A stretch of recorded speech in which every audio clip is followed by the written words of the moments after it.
Halı dokuma sanatı, Türkistan coğrafyasının kadim kültürünü günümüze taşıyan en değerli el sanatlarından biri. Yüzyıllardır Türkmen halkının yaşam tarzını ve estetik anlayışını yansıtan halılar, yalnızca bir ev eşyası değil, aynı zamanda kültürel kimliğin sembolü olarak görülüyor.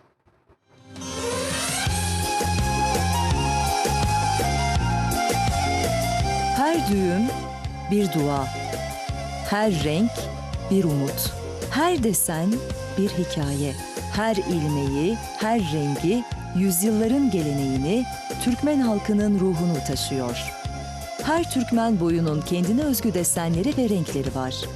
Göl adı verilen geometrik motifler halının ana karakterini oluşturuyor.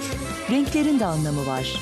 Kırmızı, toprağın sıcaklığını, beyaz barışı, yeşil, bolluk, bereketi doğayı anlatıyor.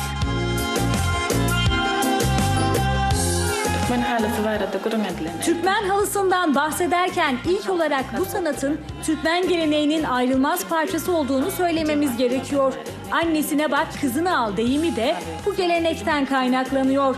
Halı dokuma sanatı anneden kızına, nesilden nesile aktarılan bir miras. Doğal yün ve kök boya kullanılarak dokunan halılar, dayanıklılığı ve özgün güzelliğiyle dünya çapında ün kazanmış durumda.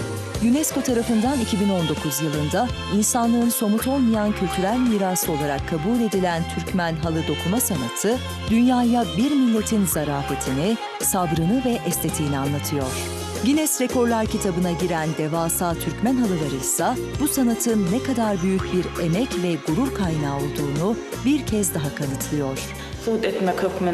Türkmen halısı yüzyıllardır Türkmen halkının kalbi, ruhu. Aşkabat'ta Türkmen Milli Halı Müzesi var. Müzede halkımızın yüzyıllardır dokuduğu halı örneklerinin yanı sıra Türkmenistan'ın 5 bölgesine özgü halı dokuma örnekleri de sergileniyor. Türkmen halkının ulusal lideri ve Cumhurbaşkanımızın önderliğinde Türkmen halısının dünya çapındaki ününü artırmak amacıyla aralıksız çalışmalar yürütülüyor. Uluslararası sergiler düzenleniyor. Her yıl düzenlenen Türkmen Halısı Bayramı ise bu kadim mirasın gelecek nesillere aktarılmasında önemli bir rol oynuyor. Türkmen halısı yalnızca evleri süslemekle kalmıyor, vatan sevgisini, aile bağlarını ve kültürel mirası yeni nesillere aktarıyor. Türkmen halısı, ulusal gururun ve kültürel zenginliğin simgesi olarak ilmek ilmek, gönülden gönüle dokunmaya devam ediyor.